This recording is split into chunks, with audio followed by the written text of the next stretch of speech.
Hello বন্ধুরা, mum's লাইফে তোমাদের স্বাগতম। আজকে আবারও নিয়ে এলাম নতুন নতুন পুতুল নিয়ে। এই দেখো আমি বাঘের চোখ দিচ্ছি, এখন কমপ্লিট হয়ে গেছে। আরও অনেক ধরনের এখানে পুতুল রয়েছে। এই দেখো বাঘ দুটো কি সুন্দর নেচ দিয়ে দৌড়াচ্ছে, মনে তোমাদেরকে ধরবে।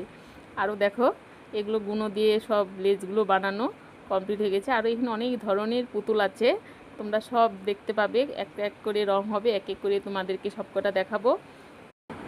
এই দেখো, তোমরা তো গোপাল ভাঁড় টিভিতে দেখেছো, এই দেখো আমরা আবার গোপাল ভাঁড় রং করে দেখালাম তোমাদেরকে। দেখো কি সুন্দর হয়েছে গোপাল ভাঁড়গুলো। তারপরে যে হনুমান, দেখো এটা বড় হনুমান, এখানে ছোট হনুমান আছে। এগুলো রং করলে আরও সুন্দর দেখতে হয়।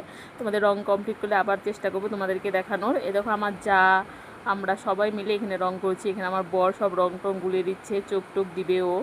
তারপরে এই দেখো বড়, এগুলো কমপ্লিট হয়নি, কমপ্লিট হলে দেখতে আরও সুন্দর লাগবে। তোমাদের কমপ্লিট হলে আবার তোমাদেরকে দেখাবো। এখানে চোখ দেওয়া হয়নি। তারপর দেখো আমাদের বাড়ির বাইরেটা এত সুন্দর, মানে রাত্রিটা আরও বেশি সুন্দর লাগে। এর বাইরের রাস্তাটার মধ্যেই মেলা হয়। এই দেখো মায়ের মুখ, এগুলো হলুদ, কালী মা সব রং করা আছে।